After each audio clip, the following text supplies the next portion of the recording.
Hello, everybody. I'm John Anderson, Director of Media for Nebraska Firearms Owners Association. We are Nebraska's voice on Second Amendment issues. We're followed by almost 30,000 Nebraskans who strongly believe in the rights and the freedoms protected by the Second Amendment. We have invited candidates running for Congress, for governor, Nebraska State Legislature, city councils, county sheriff, to participate in our online town hall series called Meet the Candidates. Our format for this event is an online recorded interview. Each recording is unedited, and our members have prepared questions to assess candidates running for elected office. And I've got a list of them just so you guys know, yes, if it looks like I'm reading, it's because I am, so I don't goof this up. So I would like to introduce Christian Mirch. He is running for Nebraska State Legislature in District 6. Christian, thanks for joining us. Yeah, thanks, John. Thank you for having me on. Absolutely. Glad to have you along here and that we get to ask these questions to you. So we'll start in here with question number one. Why did you agree to participate in this online town hall with the Nebraska Firearms Owners Association? Oh, absolutely. I never pass up an opportunity to talk to people and especially constituents. And yeah, whether folks agree with me or disagree with me, I never pass up the opportunity to engage and on the issues and be transparent about where I stand. Okay. Next, our members want to know, what is your favorite firearm and how often do you shoot it? I have it's a Safe Queen for sure. It's a Kimber 1911. It only comes out maybe once a year, but just because it's so hard to clean at the end of it, I still fumble with it, trying to put it back together each time. But so yeah, my Kimber 1911 is my favorite just because it's I barely have to really do anything. It does all the accuracy and shooting for me. All right. And now we'd like to hear, what is the number one purpose of government? Yeah, so if you're talking about, so essentially for government, it is to protect a system of ordered liberty. If you're talking about the federal government, the federal government's number one priority or number one purpose would be to provide for the common defense. And that's for all 50 states. If you're talking about state governments, the number one priority is to provide for public safety, and that's all under that ordered liberty. All right. Our members have several issues of interest, so let's dive in with our next question. What are you going to do to protect Nebraskans from the federal government's attempts to restrict the Second Amendment? Well, yeah, I think that's a big part of that's going to be supporting our federal delegation, our U.S. senators and our congressmen, letting them know, kind of being a voice for the folks in Nebraska to the federal delegation, and going out to Washington and telling them that Nebraskans aren't going to stand for federal overreach, especially when it comes to our individual rights that are guaranteed by the Second Amendment. Supporting organizations like the NFOA and the NRA, who advocate for responsible gun ownership. Those are important things, and working together with organizations like the NRA and the NFOA to make sure that we're preventing that federal overreach, but then also having that communication with the federal government of why certain issues that they're attempting would not work for Nebraska. Whenever you do broad federal legislation or even broad state legislation, there's always the risk that you're infringing on people's rights, one group or another's. And so being that voice and standing up and advocating for individuals in the state that's what you want your state senators to be doing at every level, all the way down to city governments as well. All right. What is your position on constitutional carry, and what will you do or have you done in support of that position? Yeah, I absolutely support constitutional carry. LB 773. I was very disappointed to see that it didn't make cloture by 2 votes today. Very disappointed with that. I think that there are quite a few senators out there that are ignoring what the second house is telling them, and I think that's a huge problem.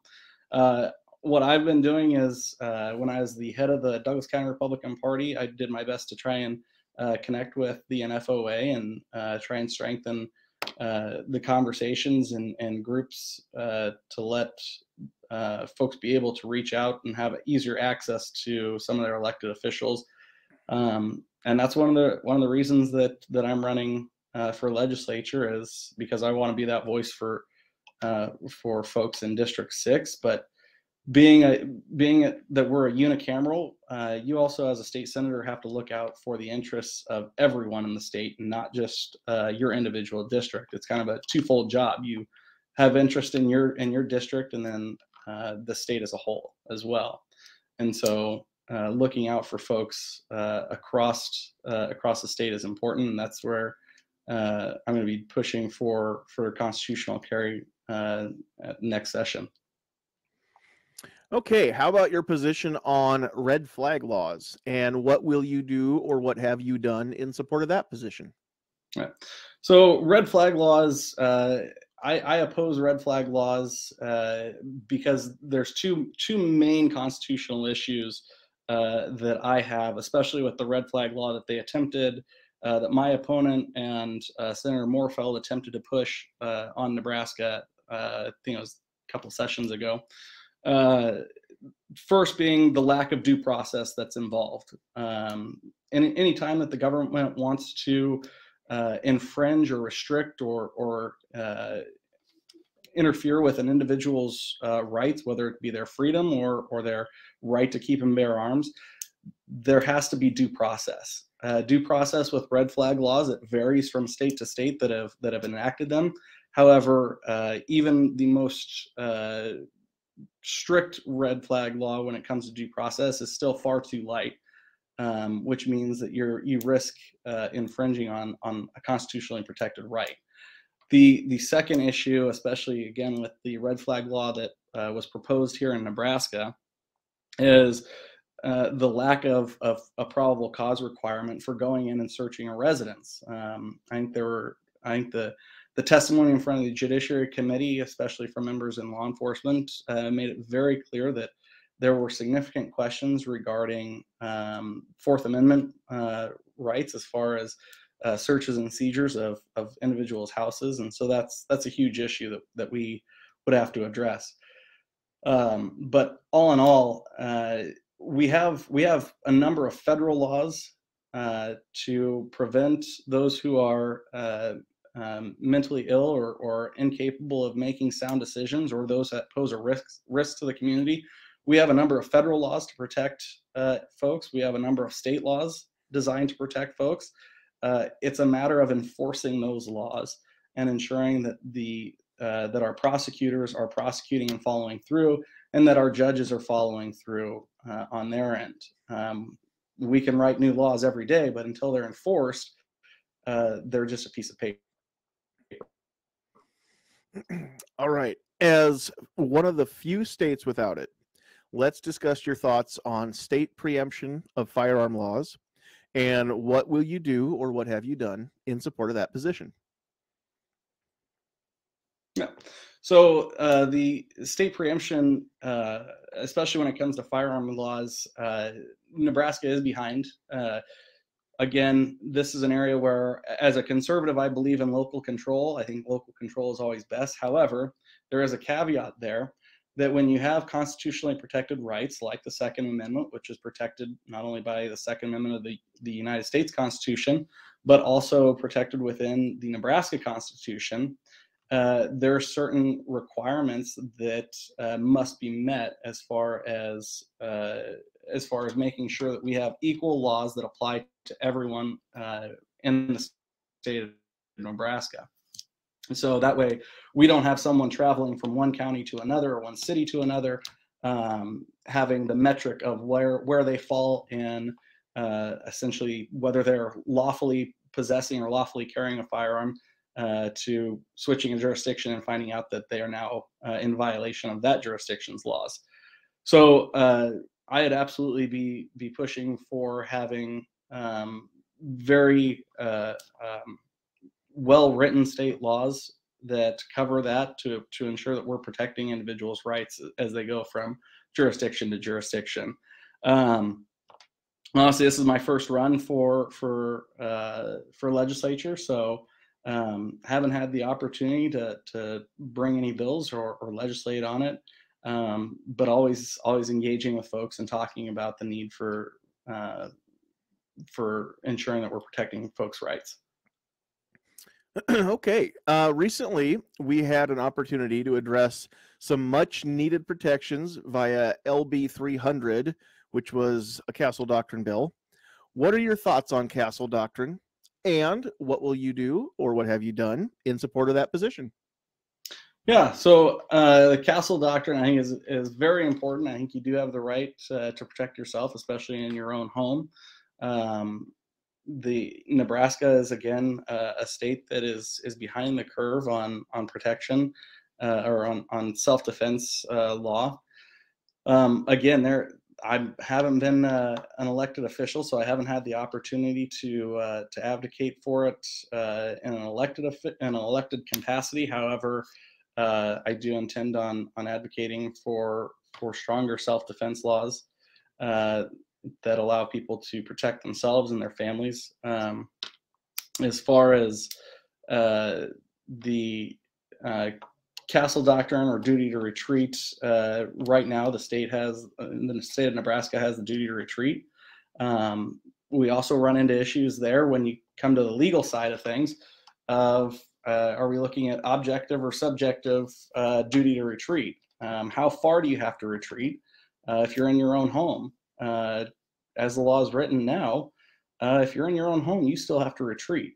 At what point do we draw that line of where you can no longer retreat? All right.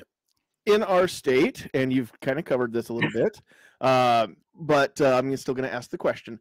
In our state, we don't have the ability to remain in a place we are legally allowed to be, and we have a duty to retreat.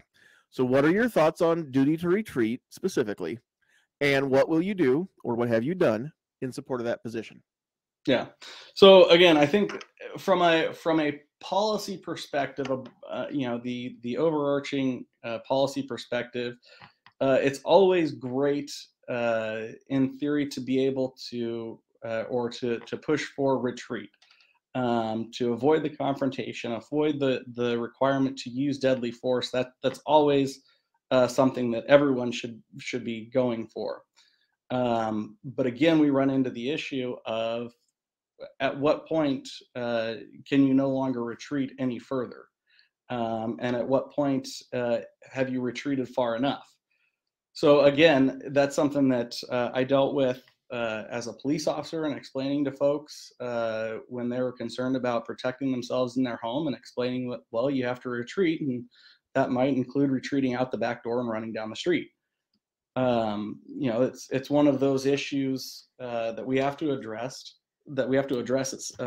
As far as making sure that people have a clear understanding of what they have to do in order to prevent the use of deadly force. And currently, I think we leave a lot of people in kind of a vulnerable situation, largely dependent on what county attorney you have, of whether you are prosecuted or not.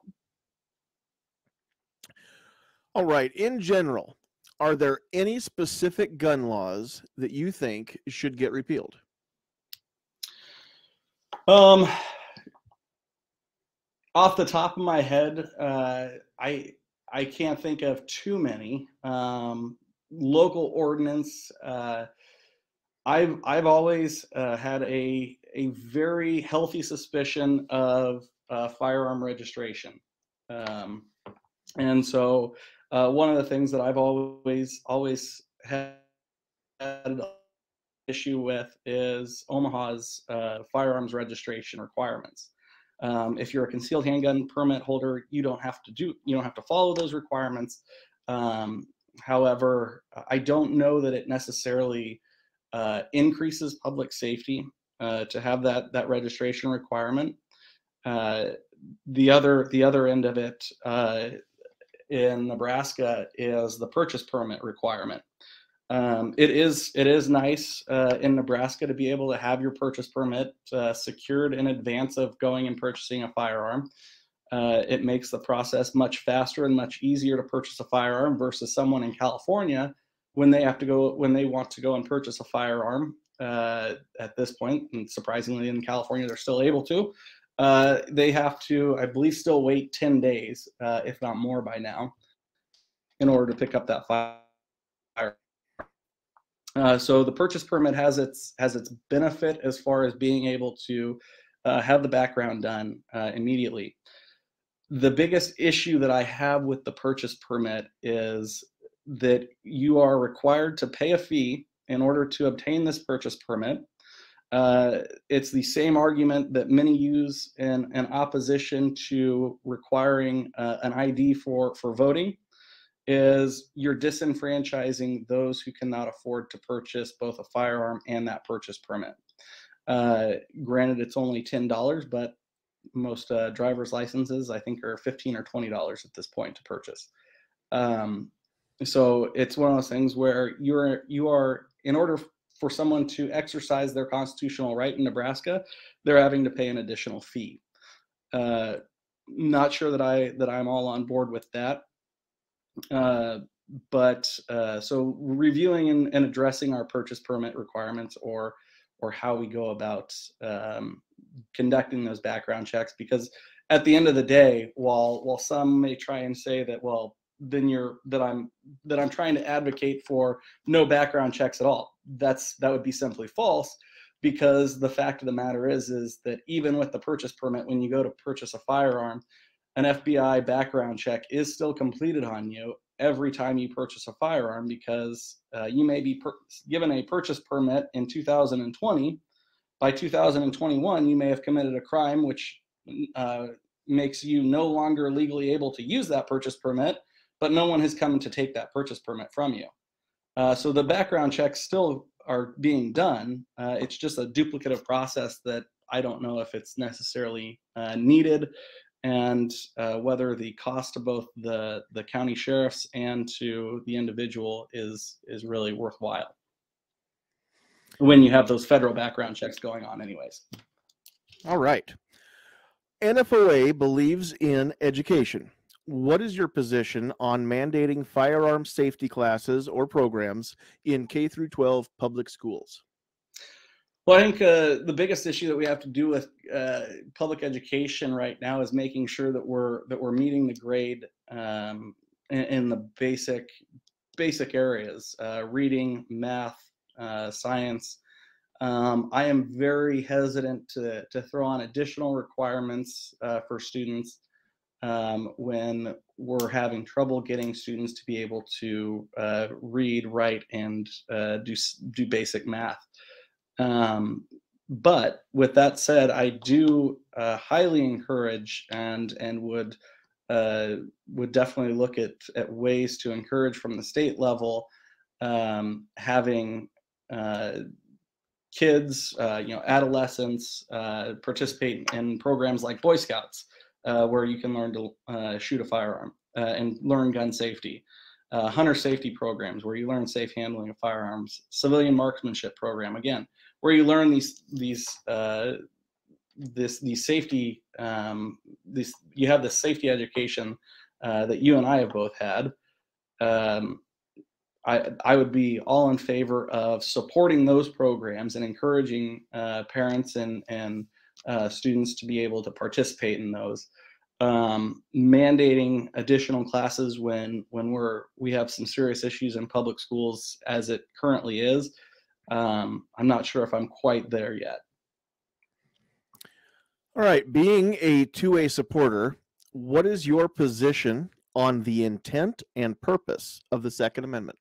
Yeah, so the intent from the founders, and it's very clear from Supreme Court precedent, both and Heller and McDonnell, that the intent of the Second Amendment and the purpose of the Second Amendment was for the individual to possess a firearm for the purpose of protecting themselves. Now, the protection of self is not just limited to protection of yourself from a criminal. If you look back to the time that the Constitution was written, it was to not only protect yourself as an individual from other individuals, but it was to protect, to participate and protect the actual country, or your colony, your state, and to be able to be called up for militia service. But then also, it is a check on power. The Constitution, from what I learned in law school, the Constitution is about power, who has it and how you control it. That is what every article of the Constitution deals with. The first, second, third deals with the executive, legislative, and judicial branches, where their power is, how they wield their power. The Bill of Rights was a recognition of your God-given rights that cannot be stripped from you. And the reason that the Second Amendment is in there is because that is your God-given right to self-protection and to prevention of tyranny in the country. That's what the founders originally intended with the Second Amendment, was to be a power, a way for the people to have power and control over their government. All right, finally, let's move to the Nebraska Constitution. How will Article 1, Section 1, the Statement of Rights of the Nebraska Constitution, impact your decision-making in the role you are pursuing? Absolutely. So again, the Article 1, Section 1 of the Nebraska Constitution is far more encompassing than the Second Amendment of the United States Constitution. Essentially, Article 1, Section 1 says you have the right to keep and bear arms for security, for defense, for self-defense, for family defense, for home defense, for other lawful means, including hunting, recreational, very broad and all-encompassing. That is something that that a lot of our state senators, obviously we saw today, are failing to recognize. It is something that I take what is written in not only the U.S. Constitution, but in our state constitution very seriously. That is what the people of Nebraska have wanted, and that is what we need to be carrying out as state senators. All right, so if anyone out there would like to follow up or get some clarification on any of the answers to the questions which I've asked you tonight, how can people reach out to you and get those answers? Yeah, absolutely. You can go to Vote Mirch. That's VOTEMIRCH.com. Or you can always email me at first name is Christian, CHRISTIAN, Mirch, MIRCH @gmail.com. I'm always available to talk, and I try to be responsive within about 48 hours. I should be getting back to you.